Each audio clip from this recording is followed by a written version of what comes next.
जय माता की मित्रों। हम लोग गोचर में नक्षत्र का फल कैसे देख सकते हैं उसके विषय में चर्चा कर रहे हैं। पहले 2-3 पार्ट में दे चुका हूँ इसके बारे में, शायद आप लोगों को समझ में भी आ रहा होगा। अगर नहीं समझ में आ रहा है आप लोग चैनल में कमेंट कीजिए, मैं ज़रूर उसका आंसर दूंगा। और अगर आपका कमेंट ऐसा आ गया है कि आंसर नहीं दे सकता, बड़ा आंसर है, तो उसका वीडियो बना के आप लोगों को ज़रूर प्रोवाइड करवाऊंगा। इस चैनल में आप एकदम दिमाग से फ्री होके चीज को जो बताना चाह रहा हूं उसको समझने का कोशिश कीजिए। हम लोग कहीं से भी कोई भी तरह का ज्ञान जब हम लोग लेते हैं तो उसके ऊपर खुद को भी हम लोगों को मनन करने के लिए पुस्तकों की जरूरत पड़ती है। बहुत से आदमियों का आदत होता है कि उनको सुनने से ज्यादा याद होता है, किसी को पढ़ने से ज्यादा याद होता है। और मेरी जहां तक हम हमारी बात करें, मेरे को पढ़ना और सुनना दोनों ही अच्छा लगता है और रिवाइज होता है उससे हमारा। मेरा कोशिश यही है कि आप लोग पुस्तकें भी अपने पास अच्छे अच्छे राइटरों की मंगवा के रखें। खासकर होरा शास्त्र है, फल दीपिका है, नक्षत्र शास्त्र है। ये सब जब आप मंगवा के रखेंगे और चैनल से भी सुनेंगे, 100% आपको ये पता चल जाएगा कि कहाँ से क्या सही बताया जा रहा है और क्या गलत बताया जा रहा है। तो आप लोगों का भी दिमाग उसमें खुलेगा कि मेरे को कहाँ सुनना ज़्यादा अच्छा है। और मेरे को सुनने से ज़्यादा पढ़ने में अगर इंटरेस्ट है, पढ़ने से ज़्यादा याद होता है, बहुत अच्छा बात है। और पढ़ना और सुनना दोनों दोनों से ही मेरे को रिवाइज होता है, ये और भी अच्छा बात है।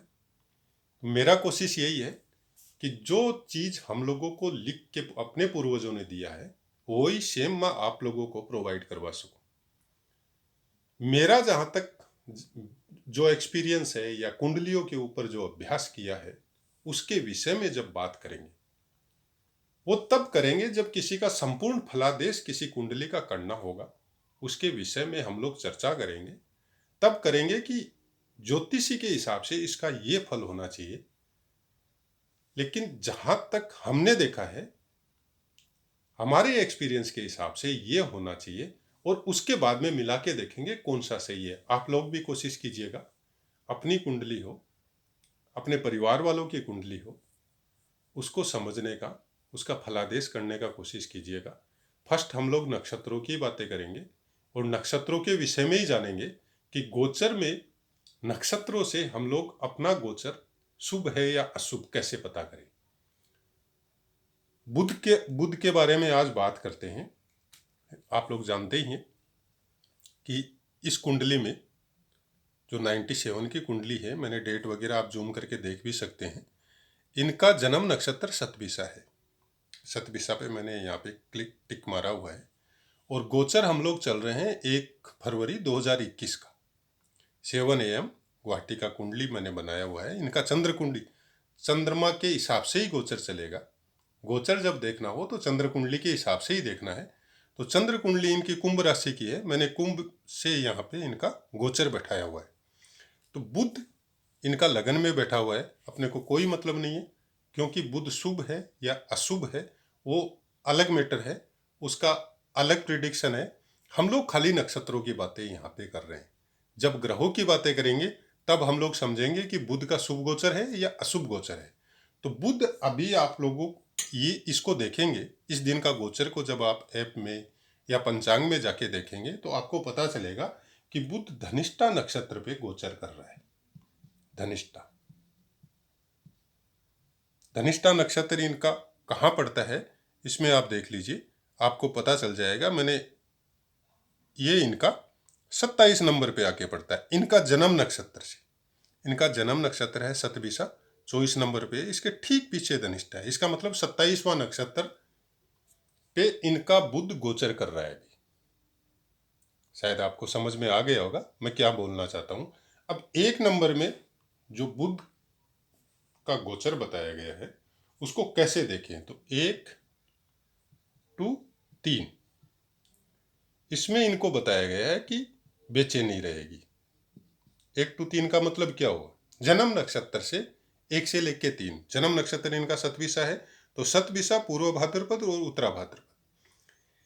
यहां पर जब बुध गोचर करेगा तो इनको बेचैनी रहेगी। कोई भी व्यवसाय कर रहा है या जातक पढ़ रहा है या कोई अपना सर्विस कर रहा है तो एक अलग सी बेचैनी इन तीनों नक्षत्रों का गोचर से इस जातक को रहेगी। समझ में आ गया होगा शायद आपको। और उसके बाद में 2 नंबर पे चलते हैं। 2 नंबर पे 4 to 6, यहां पे बोलता है धन प्राप्ति। तो 4 to 6 कहां हुआ? आप देखिए, रेवती 3 तक आ गया, उत्तरा भाद्रपद, रेवती, अश्विनी और भरणी।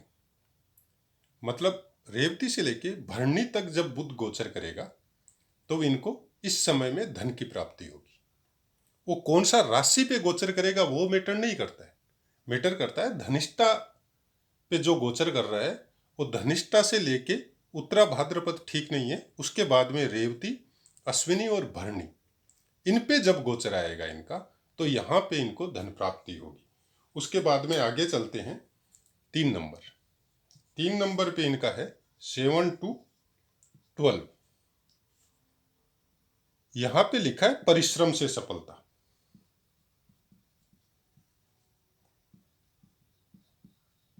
परिश्रम से सफलता।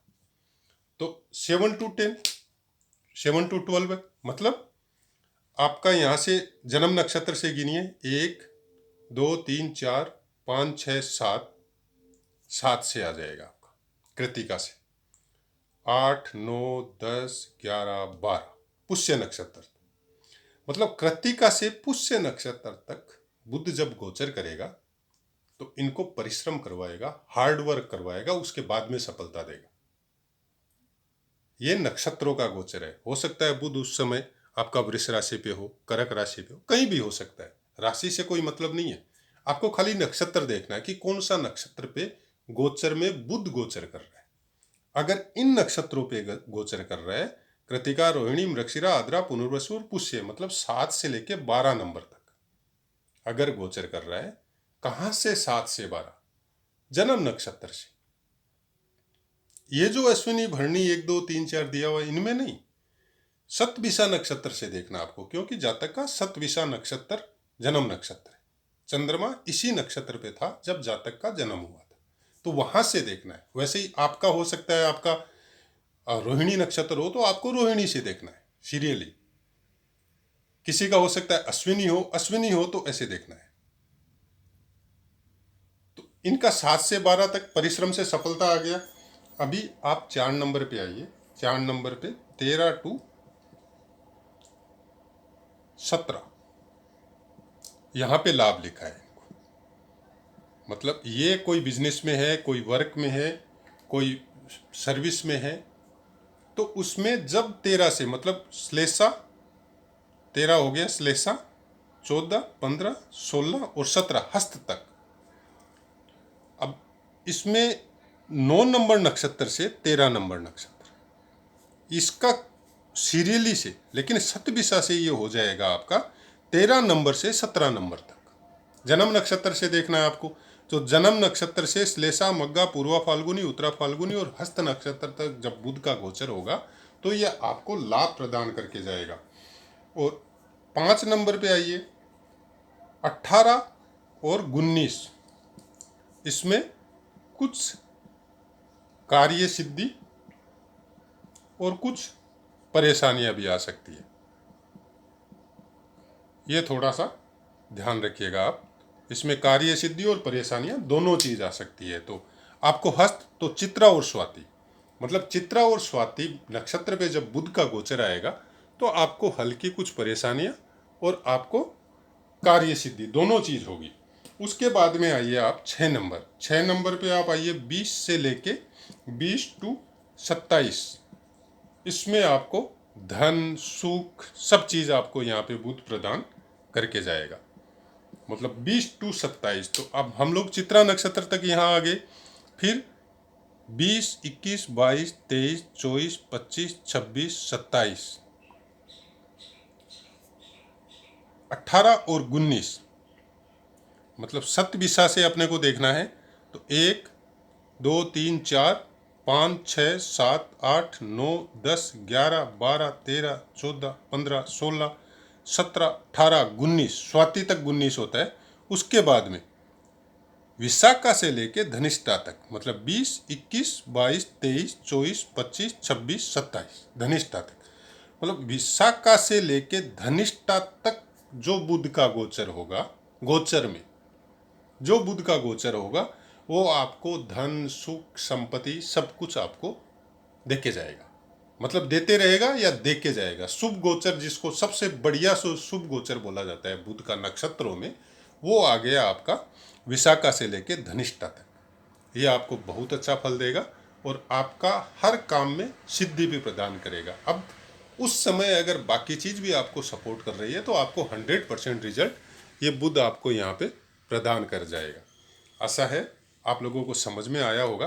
अगर मेरे लेसन से संबंधित कोई भी क्वेश्चन आपको समझ में नहीं आ रहा है, आप बेझिझक कमेंट कीजिए।